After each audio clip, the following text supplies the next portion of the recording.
Okay, I'm going to get going and just wanted to say thank you for being here. I'm excited to introduce something that's been in the works for a long time now. I think it's going to be useful to a lot of people. Thank you for bearing with us as we switch to Zoom. We had some requests for an online option and to record this for some folks that won't be able to attend this morning. And it looks like we got a lot of AI note takers in the wings, waiting to send people their notes. So I'm glad we could have that available for different groups of people. If you don't want to be, we're also going to record this. If you don't want to be recorded, just don't turn your camera on. So we're hoping to have you all out at the Spatial Center soon. We're going to continue our Spatial SIP series in the coming months. So hopefully you can find out that information on our social media or on the Spatial Center website. But now I'm going to talk about GEOS, my favorite project. So this is the GIS and Earth-Observing Services Center. We call it the GEOS Center. It's a new recharge center, and it sits within the Spatial Center within UCSB Geography. The whole premise is pretty simple. We have a team of really talented people doing cutting-edge geospatial work. And we want to make it easy for faculty, researchers, and departments across campus and beyond campus to be able to access that expertise. So over the next 15, 20 minutes or so, I'm going to walk you through what we do, talk about some work we've already produced, and by the end, I hope we can have one or two ways that GEOS could be useful for a future project of yours. Okay, our purpose. Let me talk about things we actually do. So the first goal of ours in creating the GEOS Center was to build our university capacity. Right now, currently, if you're a researcher at UCSB and you need a drone survey or a custom map or spatial analysis done for a paper, you're largely on your own. So you either learn how to do those things yourself, you hire someone externally, or it gets out of scope and it ends up not happening. So we want geospatial analysis to be easy to access on campus, to make all of our research go farther and reach the people it needs to improve the world. Second, our goal is to deliver projects more efficiently than they're currently being delivered. So we're set up as a recharge center to make billing a little bit easier and simpler across campus. So if you have a grant account or departmental budget, or any UCSB financial account, you can work with us through an internal recharge mechanism. So there's no lengthy procurement necessary or external vendor contracts. So you can start scoping a project with us, we execute it, and we bill it internally. We're also able to work with external clients outside of the UC system. If you don't have a UCSB financial account, that includes everybody who doesn't have a UCSB financial account. And for that, we bill a little bit differently, but it's still a rather streamlined process where we initially draw up a basic contract that says something like, we expect to take 20 hours to complete this amount of work for our hourly price times 20 hours. And you pay either monthly or when the services are delivered. And then our third goal is to train up the next generation of geographers.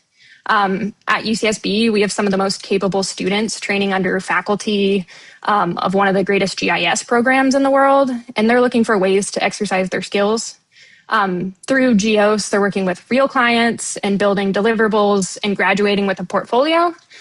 So for students and their future employers, there is nothing much more valuable than that. And now I can talk about a little bit about what we do. Because the range does tend to surprise people. We're a highly capable staff, and we're dynamic and able to learn anything to do with geospatial for projects we're currently working on. So some of the things we work on are drone data collection. So our most visible capability right now is drone data collection. We fly a wing-to array drone, which is a fixed wing vertical takeoff and landing drone. It takes off and lands vertically and flies like a plane, which gives us a long range and a better coverage than a typical quadcopter drone. And I'll show you what we've produced with that in a moment. We're working in remote sensing to our capabilities. So we have a multispectral sensor for the drone, which can calculate and come up with NDVI or other vegetation indices.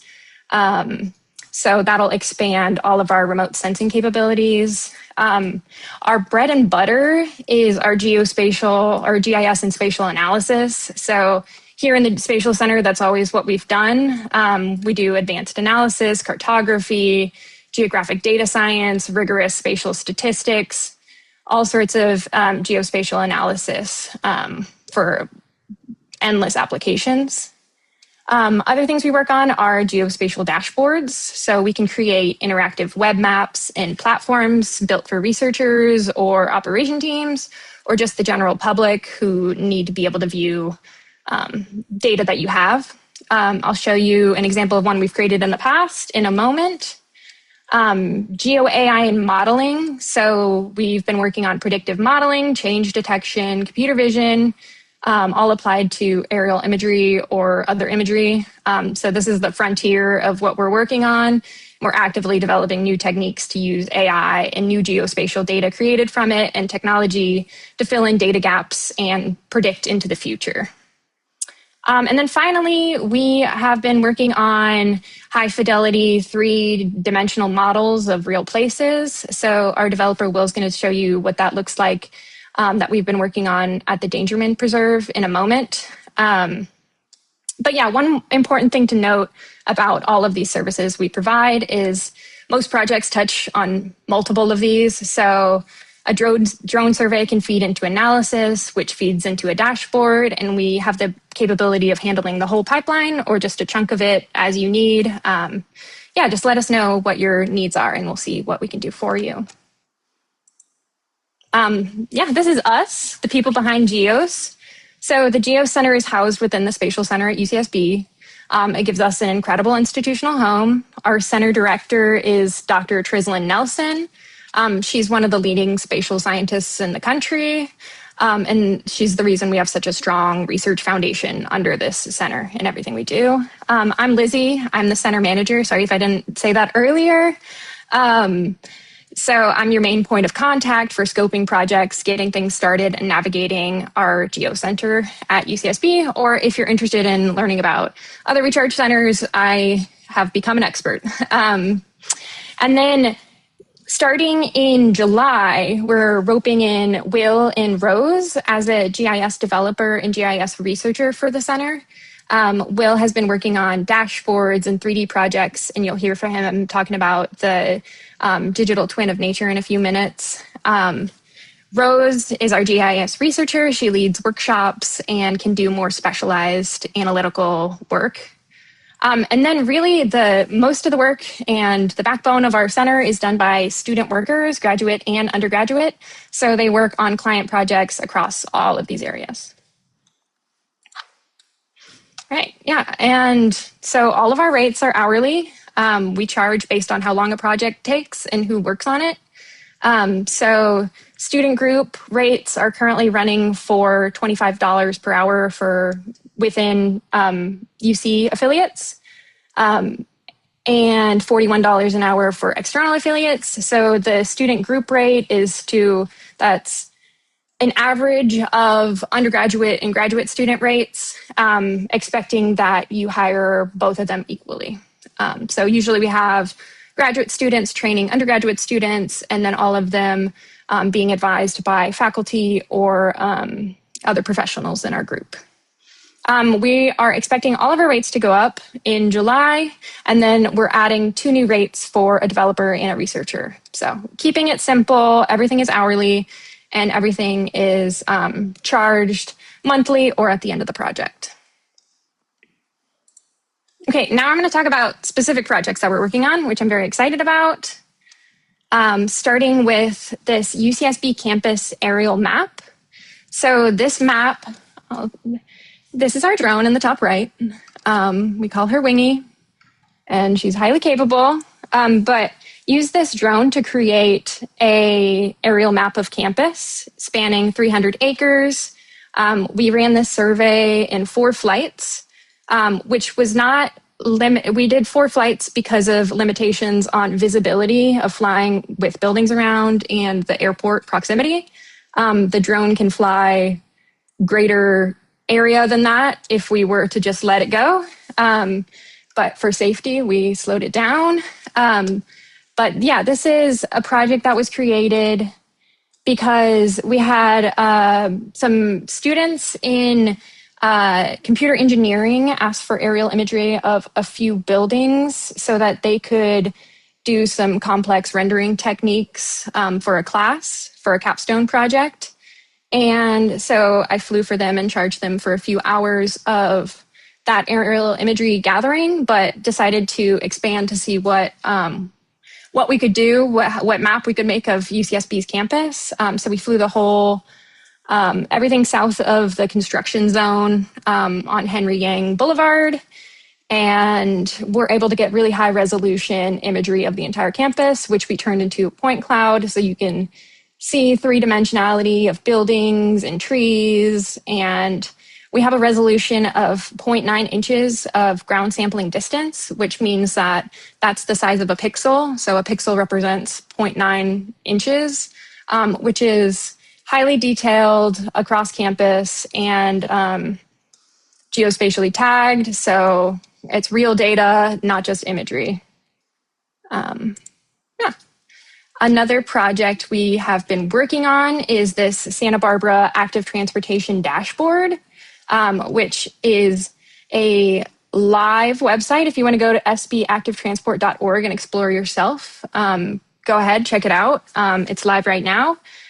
This project was built by our group in the Spatial Center to be a hub to display all the data related to active transportation in the county. So we compiled all the data we have on safety of bicycles and pedestrians, volumes of where people are traveling, where people are biking, where people are walking, and infrastructure of where are the bike lanes, where is it safe to bicycle across the whole county. So this is our hub of all of the data we have on that.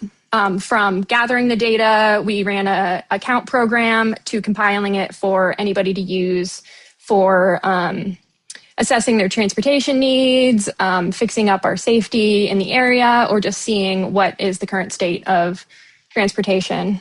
So yeah, this is a custom dashboard made by a team of developers, and just shows that it's an example of things we can create within the center. Using our development and geospatial capabilities. Okay, and now I'm going to hand it over to our developer, Will, to talk about our digital twin of the Dangerman Preserve that's in production right now. So if he's ready to take over, that'd be great. Hi, how's it going? My name is Will, and I've been working on the digital twin for the Jack and Laura Dangerman Preserve.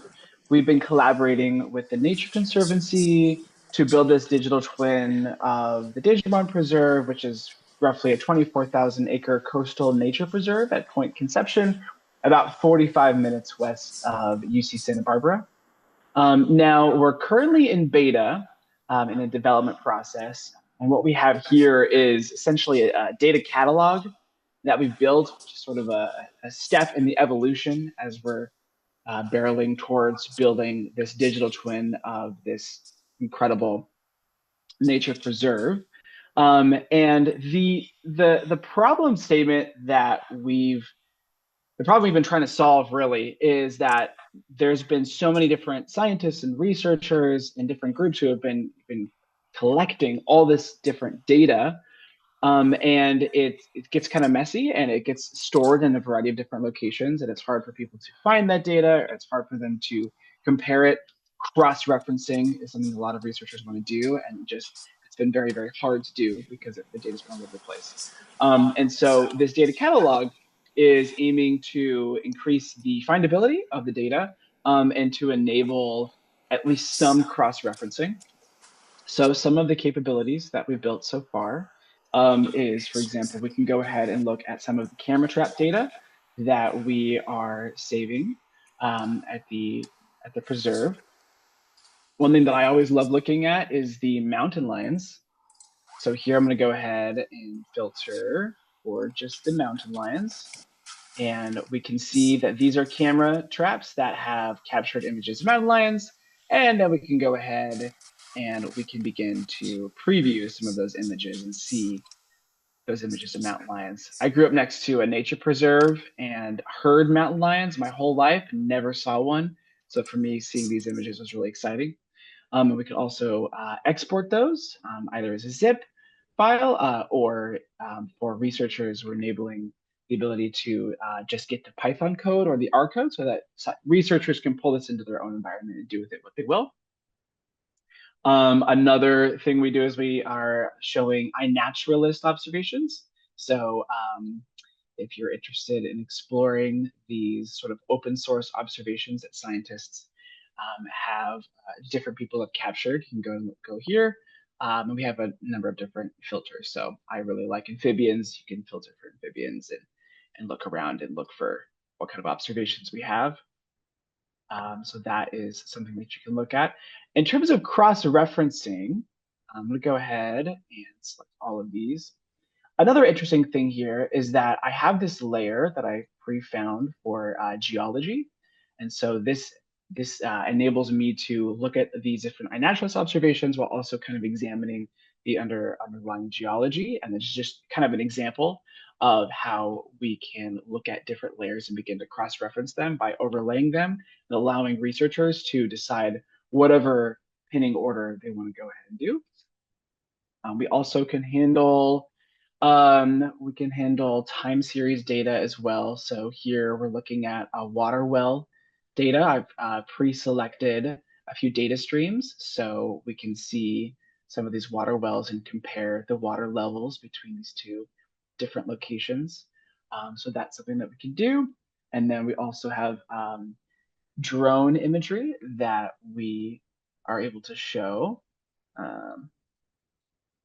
Just loading a little bit slowly here, but we can see a little bit of a time lapse of I believe this is a fire, like a planned fire. So we can see that change over time. So yeah, we are currently in the process of speaking with other researchers. And what's been really great about this whole process is that we've really gained a lot of experience in working with researchers to take really kind of broad, very general problem statements and begin to narrow that scope to build a tool that solves a problem or accomplishes a goal. And so we've really, really honed that ability to collaborate with a variety of different people and to really narrow things down into an actionable item. So yeah, I'll go ahead and pass it back over to Lizzy. Okay, unmuted. Okay, thank you, Will, for telling us about the Dangerman Preserve. I'm just going to wrap up by talking about things we're looking to into the future. So what we can offer for future projects. Like I talked about before, we're adding additional remote sensing capabilities to our work with multispectral imagery. And then also our students are in development, learning all about geo AI pipelines and how to use geospatial artificial intelligence in their work to close some gaps on data and be able to project better into the future and improve our modeling capabilities.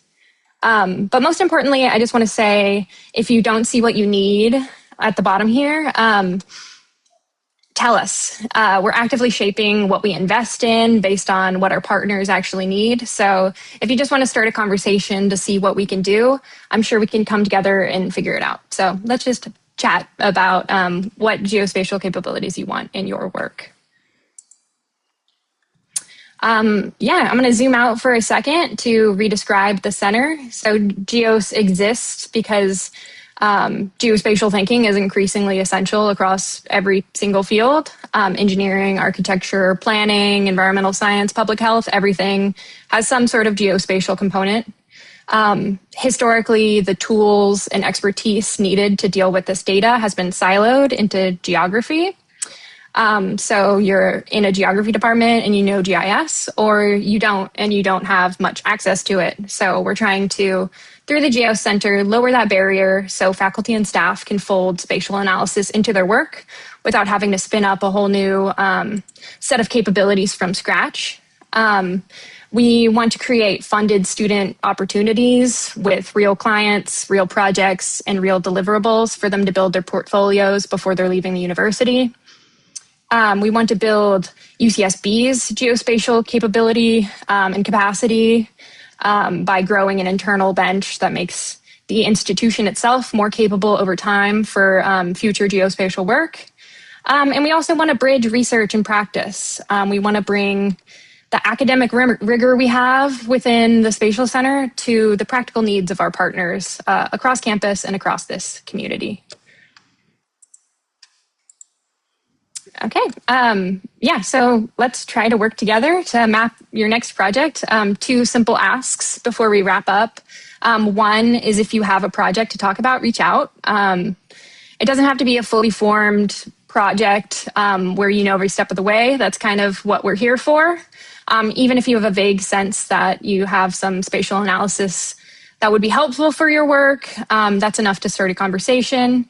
If you're writing a grant proposal, think about where GIS services might belong within that. And then reach out if you want help in writing that proposal. And then step two, if you hear somebody else has geospatial needs, refer them to us. If you have a colleague or a grad student or a community partner who needs geospatial help, we can probably help them out from small to large projects. You can reach out to me directly at schattle@ucsb.edu, or you can reach out to the whole center at geos@geog.ucsb.edu, or visit our website where it'll give more ways to reach out. But thank you guys for attending this. I'm happy to take questions. I think you can type questions into the chat, or we can have Shane unmute you to talk. But yeah, if you want to also talk about specific projects, feel free to reach out via email. Otherwise, yeah, reach out to us. Thanks for coming. Thanks for learning about GEOS. Thanks for incorporating GIS into your work.